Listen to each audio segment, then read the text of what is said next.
ಜನರ ನಿಯಂತ್ರಣ ಬಿಲ್ 2025 ಮಂಡನೆಗೆ ಸಿದ್ಧತೆ. ಅಂದ್ರೆ ಜನರನ್ನ ಕಂಟ್ರೋಲ್ ಮಾಡೋದು, ಜನರ ಕ್ರೌಡ್ ಇರುತ್ತಲ್ಲ ಅದನ್ನ ಕಂಟ್ರೋಲ್ ಮಾಡೋದಕ್ಕೆ ಸಂಬಂಧಪಟ್ಟಂತಹ ಬಿಲ್, ಜನರ ನಿಯಂತ್ರಣ ಬಿಲ್ 2025ರ ಮಂಡನೆಗೆ ಸಿದ್ಧತೆ.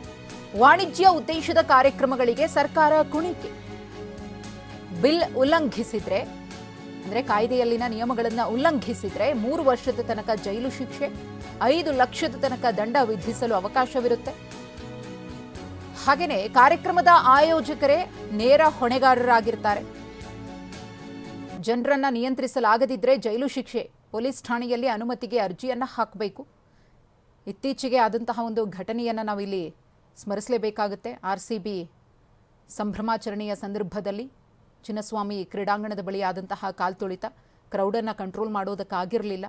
ಅದೇ ತೆರನಾಗಿ ಮುಂದಿನ ದಿನಗಳಲ್ಲಿ ರಾಜಕೀಯ ರೋಡ್ ಶೋ ಇರಬಹುದು, ವಾಣಿಜ್ಯ ಕಾರ್ಯಕ್ರಮಗಳಿರಬಹುದು, ಜಾತ್ರೆ ಇರಬಹುದು, ಕಾನ್ಫರೆನ್ಸ್ಗಳಿರಬಹುದು, ಸಭೆ ಸಮಾರಂಭಗಳು, ಇದರಲ್ಲಿ ಲಕ್ಷಾಂತರ ಸಂಖ್ಯೆಯಲ್ಲಿ ಜನ ಸೇರಿದಂತಹ ಸಂದರ್ಭದಲ್ಲಿ ಅವರನ್ನು ಕರೆಕ್ಟಾಗಿ ನಿರ್ವಹಣೆ ಮಾಡದಿದ್ದರೆ, ಕಾರ್ಯಕ್ರಮವನ್ನು ಸರಿಯಾಗಿ ತಗೊಂಡು ಹೋಗೋದಿದ್ರೆ, ಈ ರೀತಿಯ ಕಾಲ್ತುಳಿತ ಅಥವಾ ತಳ್ಳಾಟ ನೂಕಾಟಗಳಾಗಿ ಏನಾದರೂ ಸಮಸ್ಯೆ ಆದರೆ ಅದಕ್ಕೆ ಆಯೋಜಕರೇ ನೇರ ಹೊಣೆಗಾರರಾಗಿರ್ತಾರೆ. ಈ ಬಿಲ್ನ ಅಂದರೆ ಕಾಯ್ದೆಯ ನಿಯಮಗಳನ್ನು ಉಲ್ಲಂಘಿಸಿ ಕಾರ್ಯಕ್ರಮವನ್ನು ಆಯೋಜಿಸಿ ಎಡವಟ್ಟುಗಳಾದರೆ ಆಯೋಜಕರೇ ಅದಕ್ಕೆ ನೇರ ಹೊಣೆಗಾರರಾಗಿರ್ತಾರೆ. ಅದಕ್ಕೆ ಸಂಬಂಧಪಟ್ಟಂತೆ ಕಠಿಣ ಕ್ರಮಗಳನ್ನು ತೆಗೆದುಕೊಳ್ಳುವುದಕ್ಕೂ ಕೂಡ ಅವಕಾಶಗಳಿರುತ್ತೆ.